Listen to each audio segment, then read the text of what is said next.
시청자 여러분 안녕하세요. 알기 쉬운 보험으로 인생 설계를 도와드리는 인생설계 원픽 진행의 김혜연입니다. 100세 시대를 위한 선택, 살다 보면 겪게 되는 크고 작은 일들을 위한 보험에 대해 쉽게 알려드리겠습니다. 오늘 인생설계 원픽과 함께 하시면서 하루하루를 현명하게 설계해 나가는 방법 찾아가 보시기 바랍니다. 인생설계 원픽 생방송은 유튜브 서울경제TV 검색 후 아래에 나오는 방법을 통해 실시간 스트리밍으로 함께 하실 수 있습니다. 인생설계 원픽에서 제공하는 정보는 전문가들의 조언일 뿐 해당 보험의 가치나 수익률을 보장하지 않는다는 점 참고해 주시기 바랍니다.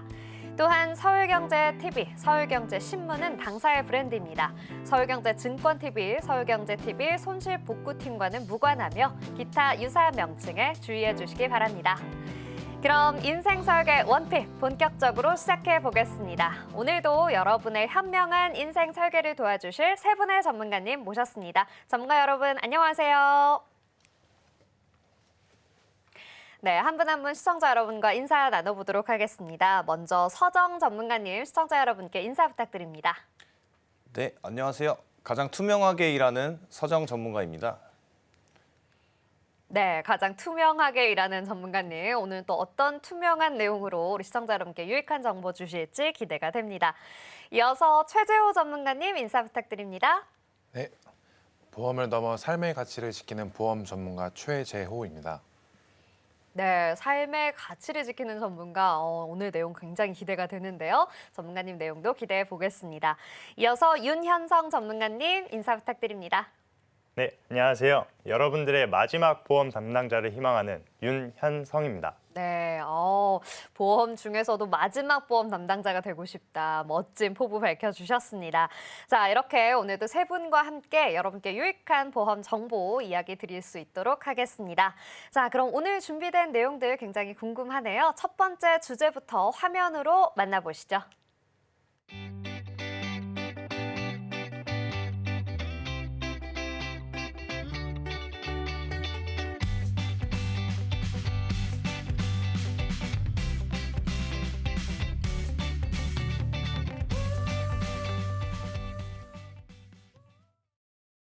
네, 오늘의 첫 번째 주제는 운전자 보험입니다. 관련해서는 우리 서정 전문가님과 함께 이야기해보려고 하는데요. 전문가님, 오늘 또 이 주제를 선택해 주신 이유가 있을까요? 네. 운전자 보험, 자동차 보험 많이 헷갈리시는 분들이 계실 텐데요. 보장 내용이 완전히 다르다는 것 알고 계셨나요? 오늘은 무엇이 다르고 왜 둘 다 꼭 필요한지 필요한 건지 알려드리겠습니다. 네, 좋습니다. 운전자 보험과 자동차 보험 사실 굉장히 비슷한 듯 하면서도 차이를 설명하라고 하면 좀 어렵거든요. 이 두 가지 보험의 차이점을 좀 설명 부탁드립니다. 네, 2022년 통계에 따르면 우리나라 인구 1000명당 차량 대수는 502대라고 합니다. 제가 상담을 다니다 보면 대부분의 분들이 운전자 보험을 다 가지고 계시더라고요. 그만큼 대중화가 되었고 널리 알려진 보험이 되었는데요. 근데 이거를 왜 가입하는지 정작 사고가 났을 때 어디서 보장을 받으시는지 잘 모르시더라고요. 일단 자동차 보험과 운전자 보험의 차이점부터 설명드릴 건데요. 자동차 보험은 차량 인수 시에 가입해야 하는 의무보험이고 1년에 한 번 무조건 재가입을 해야 합니다. 사고 시에 타인의 신체와 차량의 손해에 민사적 책임을 보장하고요. 사고와 벌점에 따라 할인 또는 할증이 됩니다. 반면에 운전자 보험은 의무보험은 아니지만 자동차 보험에서 보장되지 않는 형사적 책임에 대한 부분과 운전자 본인에게 발생한 피해 금액만큼 보험금을 수령할 수 있고 월 단위로 납부하는 보험입니다.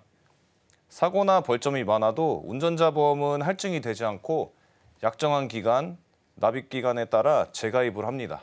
네, 그렇군요. 우리 전문가님의 설명을 듣고 나니까 조금은 이해가 되는데요. 그럼 우리가 또 보험 구성할 때 가장 주의해야 할 12대 중과실 교통사고에 대해서도 설명 부탁드립니다. 네. 대부분의 자가용 승용차를 운전하시니까 승용차 운전하면서 생길 수 있는 사고 위주로 제가 설명드리겠습니다. 지금 방송국 오는 길에도 과속을 하신 분이 계실지 모르겠는데 현대사회가 워낙 바쁘다 보니 약속 시간 늦으면 아무래도 마음이 조급해지기 마련이죠. 제한 속도보다 20km 초과했을 때입니다. 과속을 하다 보면 따라오는 게 신호 위반인데 내가 빨리 달리고 있는데 갑자기 신호가 바뀌어버리면 브레이크 급하게 밟아야 됩니다. 때로는 이게 더 위험하기도 하지만 신호가 바뀌었는데 진행하게 되면 신호 위반이죠. 또 편도 1차선에 차량이 주정차되어 있는 경우들이 많은데 어쩔 수 없이 중앙선 넘어가서 진행해야 됩니다. 이런 경우에는 사고가 나는 것도 해당되고요. 신호 위반, 앞지르기 위반, 횡단보도에서의 사고, 보도 침범, 그리고 운전자들이 가장 조심하는 게 어린이 보호구역에서의 사고입니다. 이외에 생각보다 음주, 무면허, 뺑소니 사고도 있습니다. 이런 사고의 경우 일단 형사처벌의 대상이 되고 과실 유무와 정도에 따라 무혐의, 벌금, 집행유예, 금고, 실형까지도 받게 됩니다. 네, 그렇군요. 운전을 하는 게 굉장히 조심스럽게 해야 되겠다라는 생각이 듭니다. 사실 운전을 하다 보면 의도치 않게 내가 좀 피해를 줄 수 있는 상황이 발생하기 마련인데 이럴 때 내가 보장을 받을 수 있는 게 바로 운전자 보험이라는 말씀이시군요. 자, 그렇다면 이 자동차 보험은 차에 가입하는 거고요. 운전자 보험은 나 혼자만 보장을 좀 받게 되는 건가요? 네, 그게 가장 큰 차이점입니다. 자동차 보험은 한 차량에 많은 사람들이 적용을 받을 수 있는데요. 1인 한정, 부부 한정, 가족 한정 이런 식으로 특정인을 지정해 놓게 되면 보험료를 비교적 저렴하게 가입하실 수 있고요.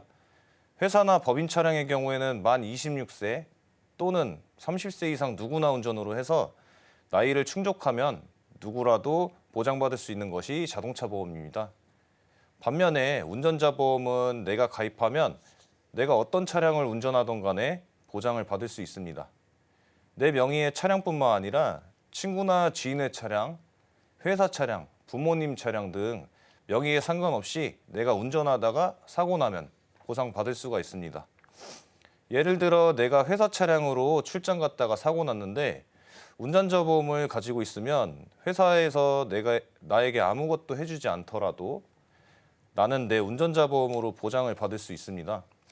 아직 또 구분이 어려우신 분들을 위해 직관적으로 보험료 예시를 드려볼게요. 자동차 보험은 1년에 한 번 내는 보험료고요.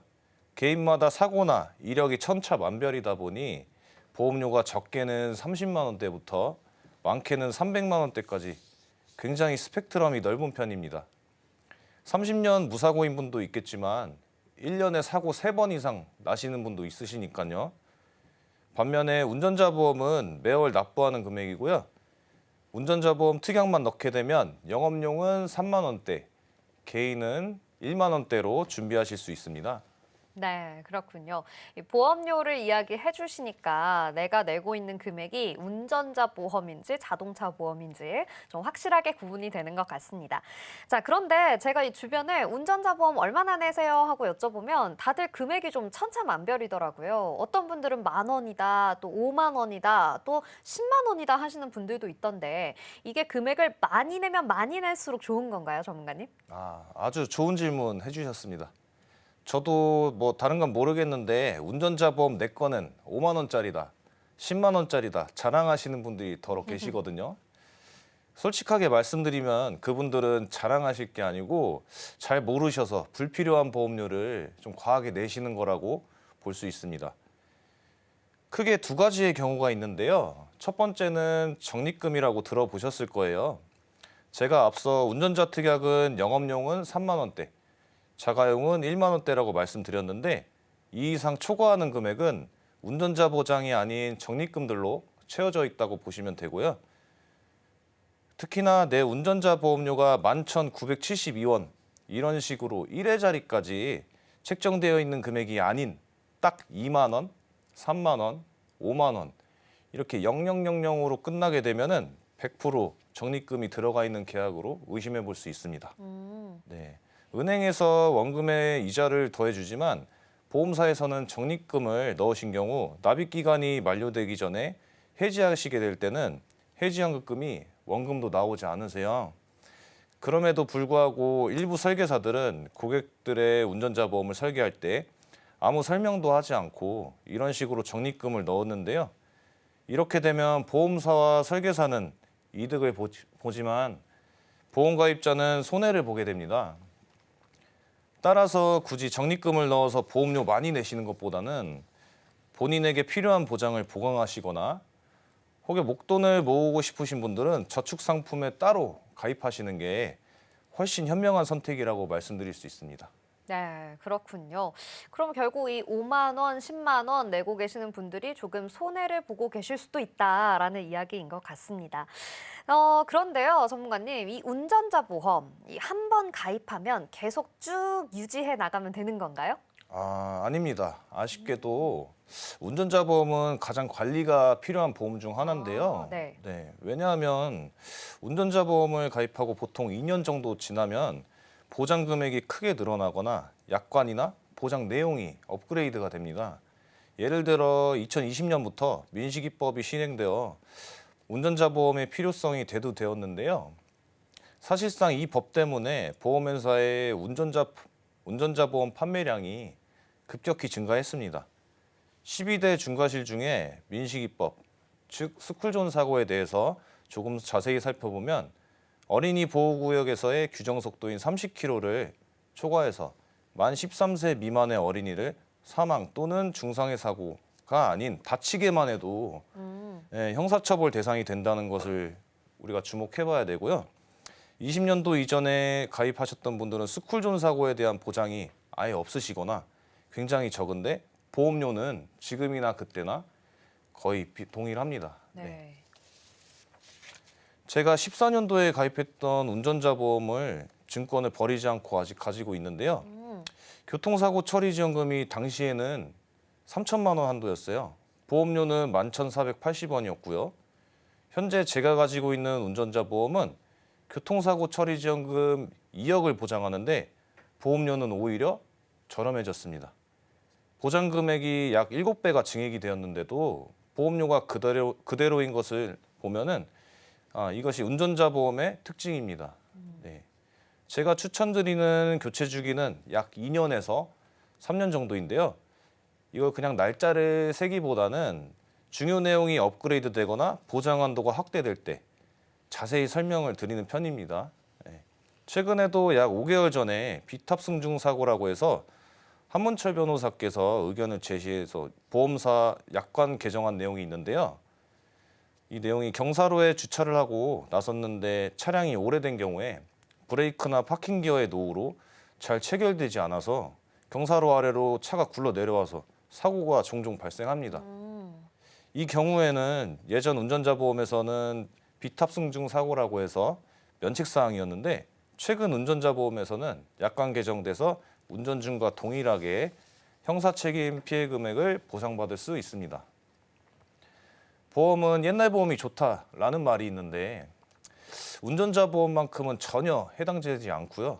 오히려 옛날 운전자 보험을 가지고 계신 경우에는 보험료는 똑같이 내시는데 억울하게 보장받지 못하는 경우가 있으실 수 있으니까 운전자 보험을 가입하신 지 만 3년 정도 경과하셨다면은 반드시 리모델링을 하셔서 같은 보험료로 최대의 보장을 받으시길 바랍니다. 네, 전문가님 이야기를 듣고 보니까 저도 제 보험을 다시 한번 좀 리모델링 해야겠다라는 생각이 듭니다. 자, 적립금을 빼고 비탑승 중 사고도 보장이 되는지 한번 확인해 보시기 바라고요. 마지막으로 우리 시청자 여러분께서 주의해야 할 점이 하나 더 있다고요. 네. 이제 다들 운전자 보험 증권 찾아보고 계실 거예요. 만약에 이제 분실하신 경우에 고객센터에 전화하시면 우편 또는 메일, 팩스 여러 방법으로 재발송이 가능하시고요. 증권을 이제 꺼내봤는데 적립금은 0원인데 보험료가 2만 원대, 3만 원대이신 분들도 계실 겁니다. 그래서 방송은 끝까지 보셔야 돼요. 이분들은 뭐냐? 운전자의 상해 특약 많이 들어가 있는 상태인데요. 먼저 그럼 운전자 특약이 뭔지부터 설명드리겠습니다. 형사사건의 특성상 재판과 형량이 있는 것을 기억하시면 이해가 편하십니다. 교통사고 처리지원금은 사고 피해자에 대한 합의금, 현재 최고 한도 2억이고요. 경찰 조사 단계에서부터 사용할 수 있는 변호사 선임 비용 5천만 원, 그리고 재판 시 벌금형은 대인은 3천만 원 이하, 대물은 500만 원 이하로 법정 최고 한도가 지금 적용되어 있습니다. 이를 제외한 것은 모두 상해특약인데 보통 상해특약을 20년 납, 100세 만기 이런 식으로 내 종합보험에 넣는 경우가 많습니다. 물론 필요에 따라서 운전자에 추가를 할 수도 있고요. 내 병력에 따라서 종합보험에 상해특약이 심사에서 거절되는 경우에는 가입이 안 되시는 분들이 운전자에서는 이제 가입이 가능하기도 합니다. 하지만 이런 일부의 경우를 제외하고는 비갱신형으로 종합보험에 넣기 마련인데요. 여기서 설계사의 노림수가 또 나옵니다.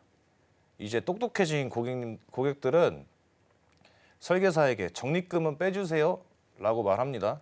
근데 설계사가 운전자의 상해담보 넣어서 2만 원, 3만 원대로 제안서 뽑아서 다들 이 정도는 준비하신다고 여기에 사인하라고 얘기합니다. 예. 하지만 우리가 알아야 할 거는 제가 앞서서 말씀드린 것처럼 운전자는 2년 주기로 해서 해지 및 신규 가입을 해야 되는 상품인데 상해특약은 운전할 때만 필요한 게 아니라 평생 그리고 오히려 나이 들어서 운전 못할 때 더 필요하거든요.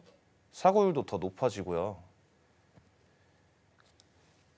대표적으로는 이제 골절 진단비 또는 상해 후유 장애의 경우에 어르신들이 빙판길이나 버스에서 그냥 넘어지셔가지고 청구하시는 경우가 굉장히 많습니다.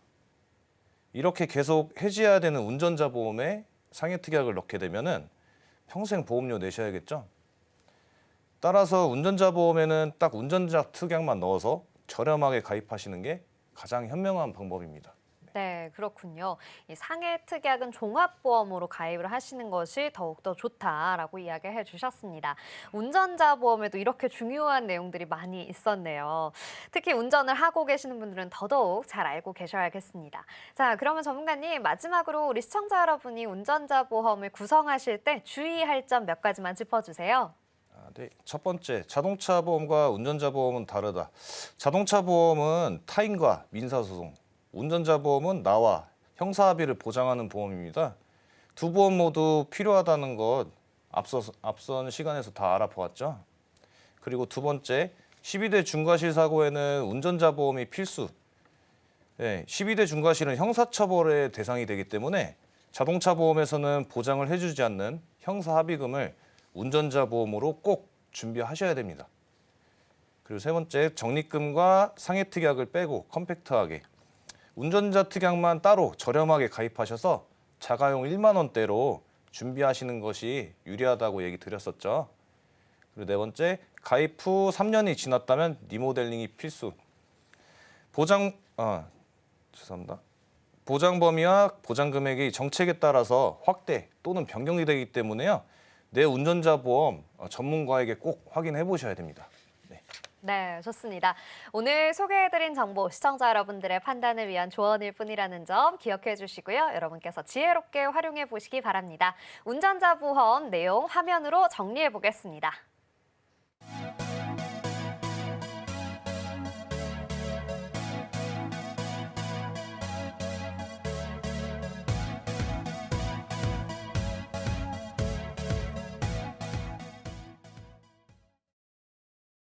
네, 오늘의 첫 번째 주제 운전자 보험 이야기 알아봤습니다.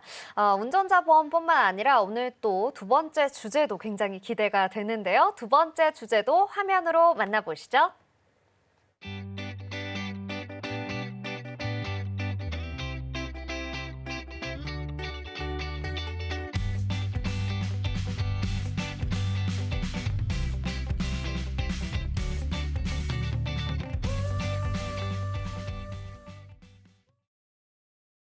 네, 오늘의 두 번째 주제는 암보험입니다. 우리 관련해서는 최재호 전문가님과 함께 이야기해 볼 건데요.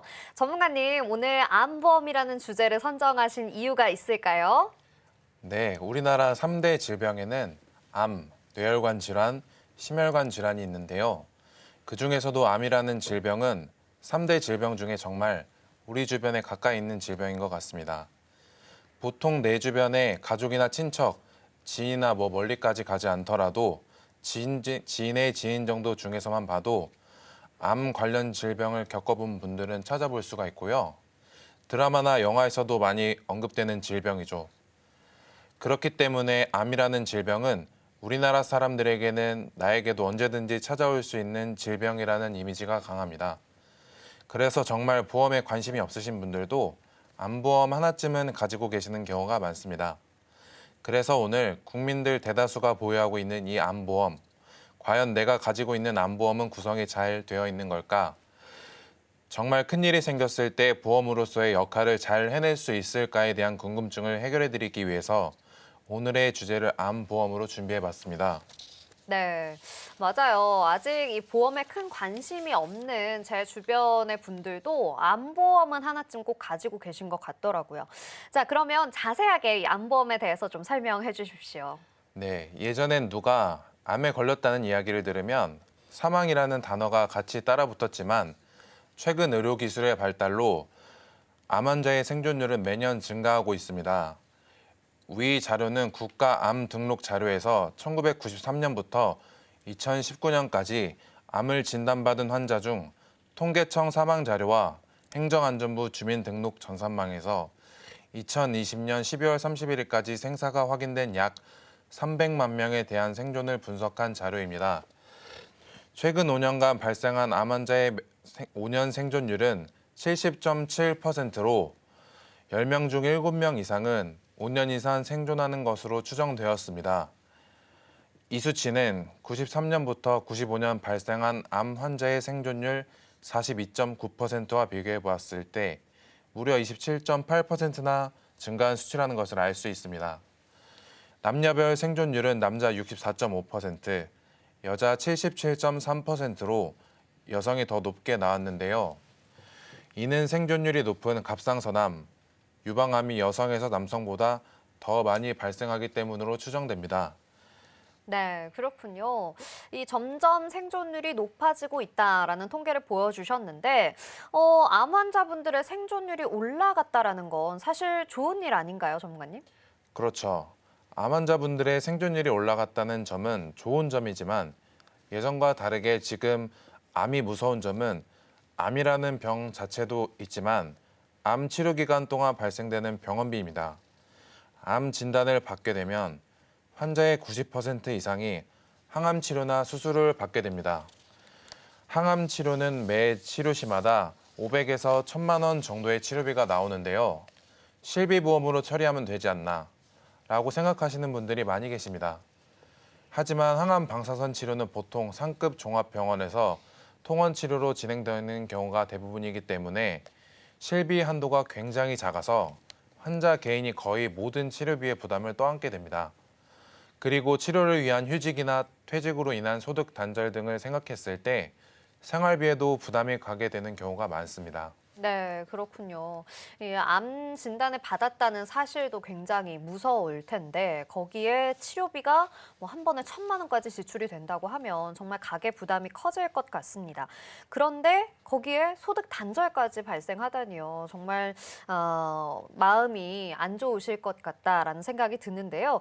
이렇게 치료비가 좀 많이 들게 되는 표적 항암 치료에 대해서 좀 자세하게 설명을 부탁드립니다. 네, 표적 항암 치료란 말 그대로 암세포만을 표적으로 하여 공격하는 항암 치료 방법입니다. 기존 항암 치료와는 달리 정상세포에는 영향을 미치지 않기 때문에 구토, 탈모, 식욕부진, 체중 감소 등의 부작용이 덜할 뿐만 아니라 몸속 면역 체계나 신체 기능 유지 회복에 도움을 주는 치료법입니다. 이 표적 항암 치료를 하기 위해서는 조직 검사나 수술로 종양을 떼어내고 그 특성을 파악해 유전자의 돌연변이를 찾아내고 그 돌연변이에 대한 표적으로 작용하는 항암제 약물을 투여하는 방식으로 치료가 진행됩니다. 따라서 같은 종류의 암이라도 유전자의 특성에 따라 다른 종류의 약이 사용될 수도 있습니다. 몇 가지 암을 예시로 표적 항암제와 비용에 대한 표를 가지고 왔습니다. 유방암에 쓰이는 표적 항암제의 종류는 3가지인데요. 한 번 치료받을 때마다 적게는 180만 원부터 많게는 500만 원, 이 치료를 많게는 28번의 사이클 동안 받아야 하기 때문에 총 치료비는 3천만 원부터 6천만 원까지 나오게 됩니다. 폐암의 경우는 비용이 더 만만치 않습니다. 치료비가 최대 7,500만 원까지 발생하는 경우도 있습니다. 이런 표적 항암 치료에 사용되는 표적 항암제는 대부분 비급여 항암제이기 때문에 건강보험의 지원을 받을 수 없습니다. 때문에 환자 본인이 이 치료비를 100% 부담해야 하는 상황입니다. 네. 한 번에 뭐 100만 원, 500만 원 하는 치료비 정말 부담이 상당할 것 같은데요. 그럼 이런 항암 치료비도 보험으로 좀 준비를 미리 할 수 있을까요? 그럼요. 암보험에는 암 치료비 관련 특약이 있는데요. 진단비는 진단만 받아도 지급되는 담보이기 때문에 보험료가 상대적으로 비쌉니다. 그렇기 때문에 진단비도 중요하지만 상대적으로 저렴한 암 치료비 관련 담보를 특약으로 구성하는 방법으로 보험 준비를 도와드리고 있습니다. 특히 2019년 12월 이전에 가입한 암보험에는 이 특약이 없기 때문에 한 번쯤은 전문가에게 상담을 받아보시는 걸 추천드립니다. 네. 이 암보험은 암 진단비와 함께 암 치료비 특약을 준비해보자라는 이야기 해주셨습니다. 그렇다면 이 암 진단비를 우리가 구성할 때 좀 어느 정도로 준비를 해야 하는지 가이드라인을 주시면 좋을 것 같습니다. 네. 위 자료는 국립암센터에서 조사한 자료인데요. 암 종류별 의료비 비용에 대한 자료입니다. 주요 암 중 간암이 가장 많은 비용인 6,600만 원 정도 비용이 필요하고 췌장암이 6,300만 원, 폐암이 4,600만 원 정도 비용이 들어가는 것을 알 수 있습니다. 앞에서도 말씀드렸듯이 치료비도 치료비지만 치료 기간 동안 발생되는 소득 단절 등을 고려했을 때 연봉의 2배 정도를 준비하시라고 추천드리고 있습니다. 네, 연봉의 2배 정도를 준비하는 것이 좋겠다라고 이야기해 주셨습니다. 그런데 전문가님 이야기를 듣다 보니까 저도 지금 당장 암이 좀 걱정이 되거든요. 근데 아마 우리 시청자분들도 그런 마음이 드실 것 같아요. 이렇게 저처럼 좀 암이 당장 걱정이 돼서 보험을 준비해야겠다 하시는 분들, 가입하면 바로 보장받을 수 있는 건가요? 네, 암보험은 면책 기간과 감액 기간이 존재합니다. 면책 기간은 보험 가입 후 90일 동안은 보상을 받지 못하는 기간을 말하는 용어고요. 감액 기간은 보통 보험 가입 후 1년에서 2년 동안 보험금을 감액하여 지급받는 기간을 말합니다. 이러한 기간이 있는 이유는 역선택을 방지하기 위한 방법으로 예를 들어 내가 암의 증상이 너무나도 명확히 발생되어서 다음 날 바로 암보험 가입을 최대 한도로 가입한 다음에 병원에서 암 진단을 받은 후 보험금을 청구하는 식의 일종의 보험 사기를 방지하기 위한 조항입니다.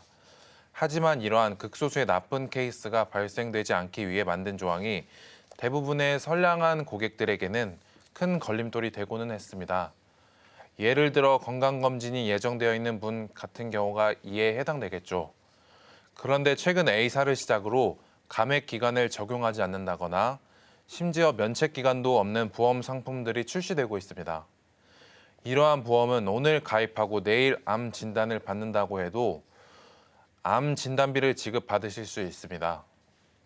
건강검진을 앞두고 있거나 기존 보험을 해지하고 새로 보험을 가입하려고 해도 면책 기간, 감액 기간이 걱정되어서 고민이셨던 분들에게 희소식이 아닐 수 없습니다.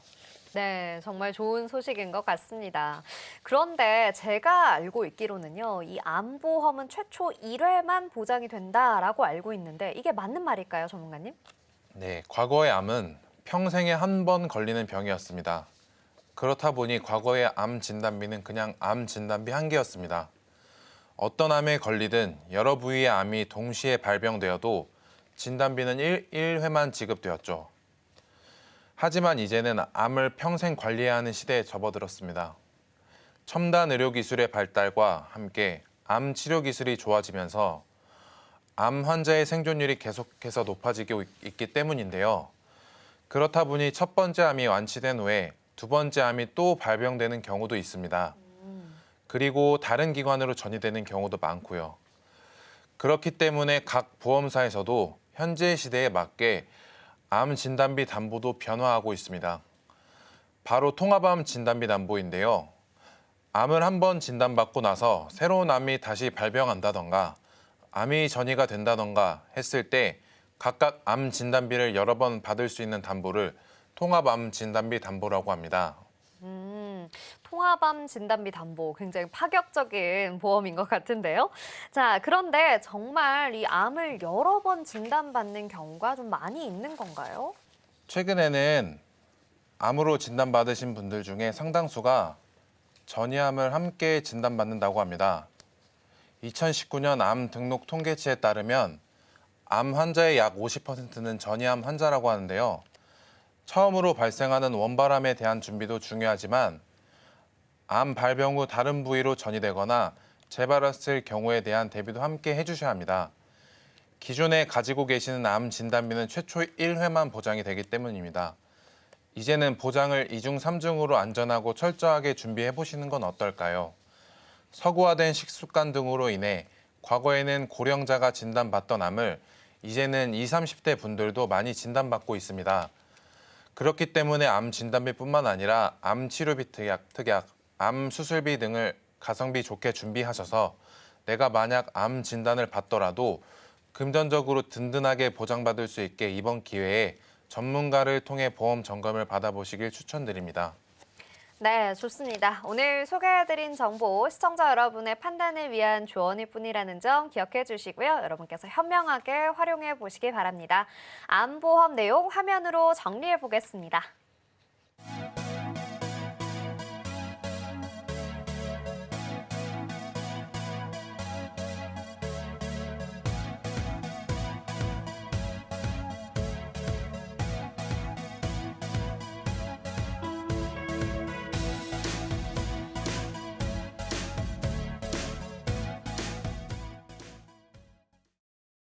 네, 이렇게 오늘의 두 번째 주제까지 함께 알아봤습니다. 정말 중요한 내용들 오늘 여러분께 이야기 드리고 있는데요. 마지막 주제는 또 어떤 내용일지 굉장히 궁금해지네요. 마지막 주제 화면으로 만나보시죠.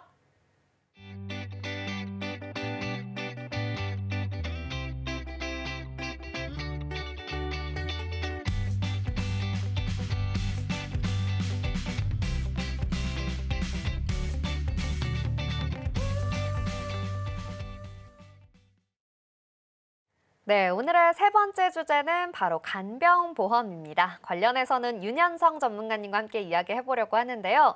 전문가님, 오늘의 주제를 또 선정해 주신 이유가 있다고요? 네, 오늘 제가 소개해드릴 보험은 요즘 부모님들에게 아주 인기가 많은 간병인 보험입니다. 자녀분들이 부모님들께 가입시켜 드리는 경우도 많고 어르신들이 자녀들에게 짐이 되고 싶지 않아서 직접 준비하시는 경우도 많아서 이를 효도보험이라고도 하는데요. 병에 걸리게 되면 간병하는 가족들뿐만 아니라 본인까지 힘들어지고 간병하는 가족들이 누구나 갑자기 아플 수 있고 예기치 않은 사고를 당할 수도 있기 때문에 누구에게나 필요한 보험임이 분명합니다. 제 지인도 이 간병인 보험을 가입하신 지 3개월 뒤에 무릎 수술을 받으셨는데요. 돌봐줄 가족이 없으셔서 간병인 사용을 2주 정도 하셨습니다. 상당수의 이제 보험금을 지급을 받으시고 간병인 보험이 없었으면 어쩔 뻔했냐고 한 사례가 있습니다. 아무래도 부모님 같은 경우에 아프다고 자식한테 짐을 지어주고 싶지 않아서 만만치 않은 간병비에 대해 많은 부담을 가지게 되는 게 현실인 것 같습니다. 이제 간병인 보험은 누구에게나 선택이 아닌 필수로 들어야 하는 보험인데 시청자분들이 이해하기 쉽도록 간병인 보험을 준비해야 하는 이유와 간병인 보험에 대해 종류에 대해서 설명드리도록 하겠습니다. 네, 사실 앞서 이야기했던 암보험이나 또는 뭐 국민보험이라고 하는 실비보험 같은 경우에는 많은 분들이 좀 가입을 하셨을 텐데요. 저도 아직 간병인 보험은 좀 생소하거든요. 이 간병인 보험이 꼭 필요한 걸까요, 전문가님? 네, 맞습니다. 첫 번째로는 변화하는 사회 구조 때문에 준비를 하셔야 되는데 65세 이상 노인 인구는 지속적으로 증가하고 있습니다. 앞서 보이시는 표처럼 대한민국은 이미 고령사회에 진입을 했고 곧 2026년에는 초고령사회로 진입할 것으로 예상되고 있습니다. 이처럼 노인 인구는 계속해서 증가하고 있고 치료 기술도 나날이 증가하니 결국 생존율이 올라갈 수밖에 없는데요. 생존율이 올라간다는 건 오래 살 수 있다는 것을 의미를 하지만 마냥 건강하게만 늙을 수 없는 게 현실인 것 같습니다.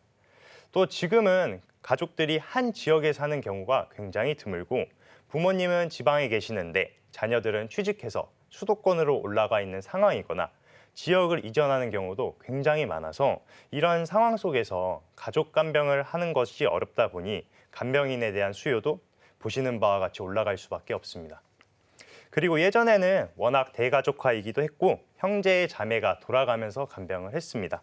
어머니들은 집에서 살림을 돌보시는 게 대부분이셔서 가족 간병이 조금이라도 더 가능하지 않았나 싶습니다. 50, 70 세대는 형제 자매가 많아 간병 및 간병비 분담이 가능했으나 30, 40 세대들은 상대적으로 외동 비율이 많습니다.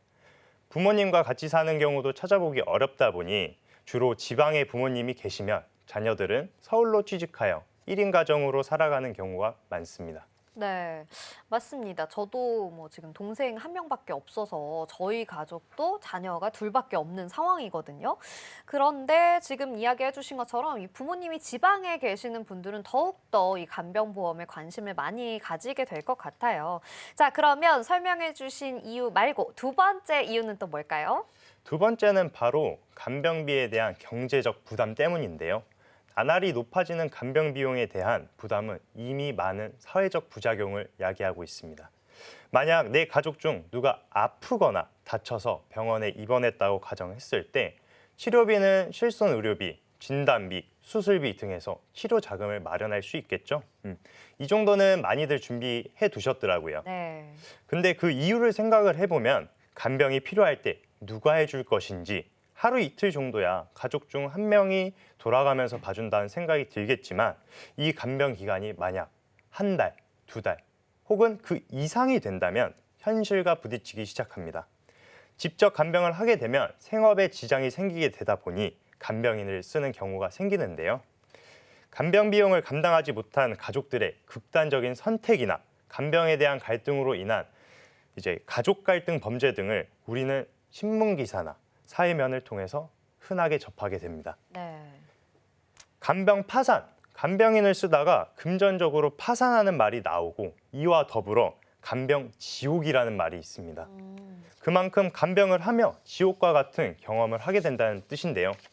사실 우리 부모가, 내 자녀가 아파 간병을 하고 있는데 심적으로도 불안정한 상태에서 육체적인 고통까지 드니 실제적으로 정서적으로 굉장히 많이들 힘들어 하십니다.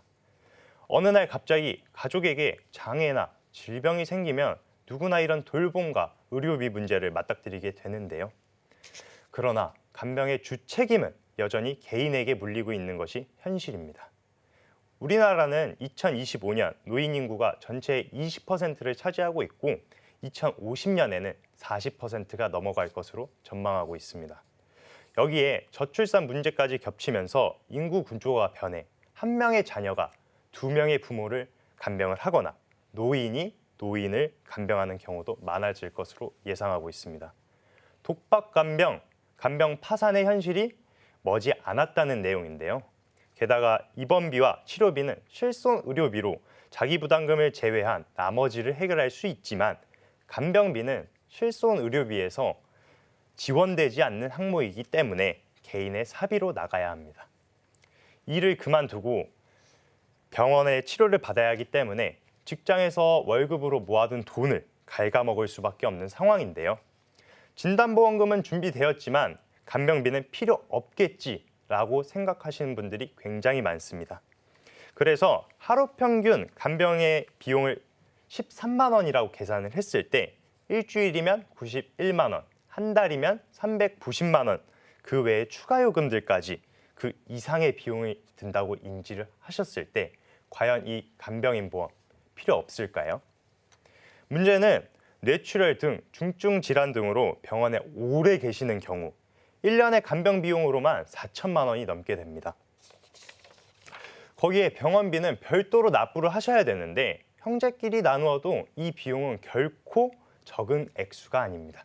네, 그러네요. 지금 말씀해주신 비용이 정말 많은 비용이라는 생각이 듭니다.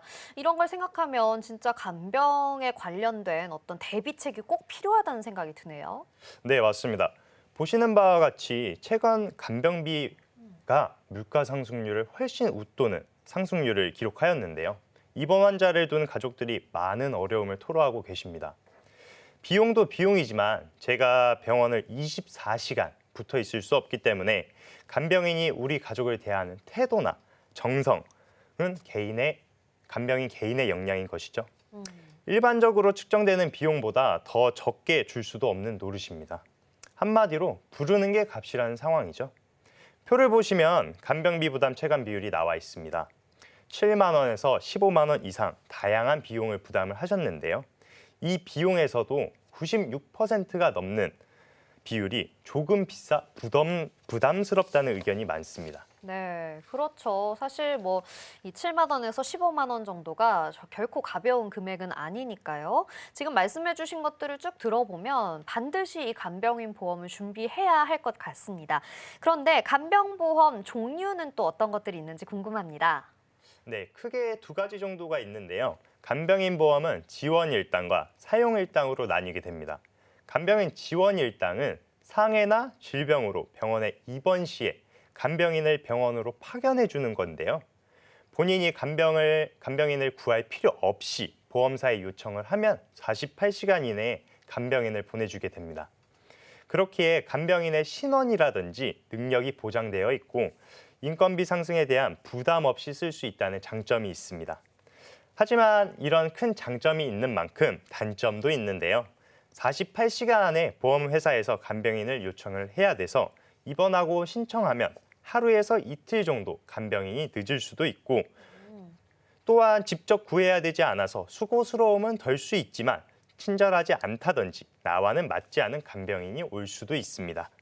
대신 마음에 들지 않아 교체를 희망하신다면 교체도 가능하니 이 부분에 대해서는 걱정하지 않으셔도 될 것 같습니다.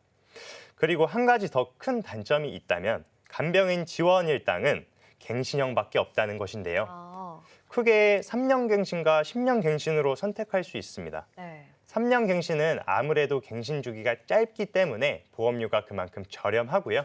10년 갱신은 3년 갱신보다 보험료가 조금 더 나간다는 점 참고하시면 좋을 것 같습니다. 그 다음으로는 간병인 사용일당이라는 건데요. 간병인 업체라든지 어플을 통해서 직접 간병인을 고용을 하시면 간병인에게 들어간 금액만큼 보험사에 영수증을 제출하고 가입된 금액만큼 보상을 받을 수 있습니다. 이 보험의 장점은 비갱신형으로도 선택을 할 수 있다는 건데요.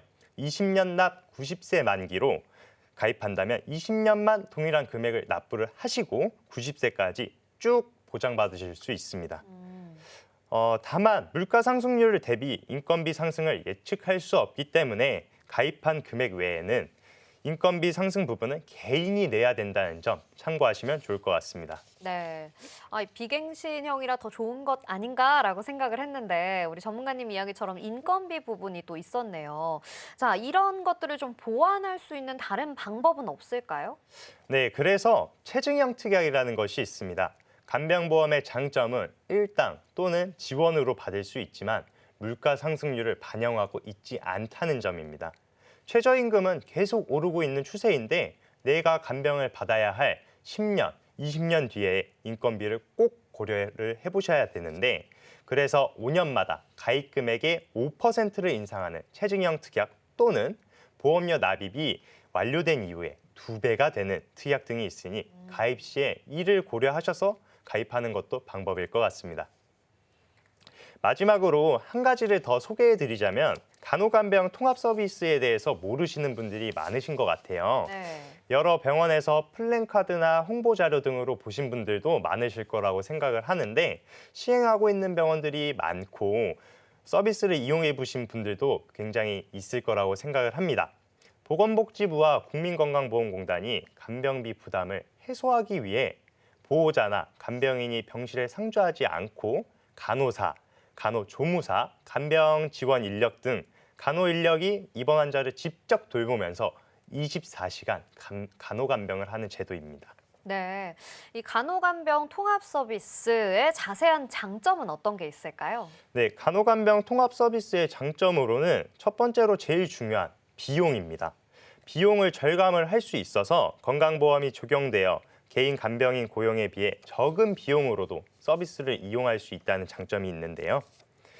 간병인을 사용하면 하루에 15만 원 정도를 지불하게 됩니다. 간호간병 서비스를 이용한다면 하루에 2만 원으로 해결할 수 있어서 비용적으로 굉장한 장점이라고 볼 수 있겠죠. 두 번째로는 24시간 환자 케어로 보호자가 상시 있어야 하는 간병에 대한 고충을 조금이라도 덜 수 있습니다. 24시간 누군가를 돌본다는 것은 굉장한 체력 소모인데요. 이를 전문 인력이 의료 서비스를 제공함으로써 육체적인 고통을 덜 수 있다라는 점입니다. 마지막 세 번째로는 전문 간호 인력의 수준 높은 의료 서비스를 제공함으로써 의료 지식이 가지고 있는 간호사, 자격증을 취득한 간호조무사의 서비스를 제공함으로써 한결 마음을 덜 수 있다라는 장점이 있겠습니다. 실제로 간병이라는 것이 기본적인 것부터 시작하다 보니 대소변 가리기, 옷 입히기, 위생에 대한 식사 보조, 약 복용까지 손 하나 닿지 않는 곳이 없기 때문에 이용 가능하다면 저는 무조건 간호간병 통합 서비스를 추천드리겠습니다. 대상은 중증도와 질병군에 제한 없는 모든 환자를 대상으로 실시하고 있고 외부인 출입 통제로 감염에 대한 위험 감소로 하고 전문 인력에게 기본 간호를 받을 수 있다는 것이 큰 장점인데요. 다만 단점으로는 면회가 제한적이고 1대1 케어가 불가능해서 기다리는 시간이 발생할 수 있다는 점 참고하시면 좋을 것 같습니다. 이렇게 간병인 지원, 간병인 사용, 간호간병 통합 서비스까지 세 가지를 안내를 해드렸는데요. 시청자분들의 상황에 맞게 잘 선택하셔서 준비를 잘 하시길 바라겠습니다. 네, 좋습니다. 오늘 소개해드린 정보 시청자 여러분들의 판단을 위한 조언일 뿐이라는 점 기억해 주시고요. 현명하게 활용해 보시기 바랍니다. 화면으로 내용 정리해 보겠습니다.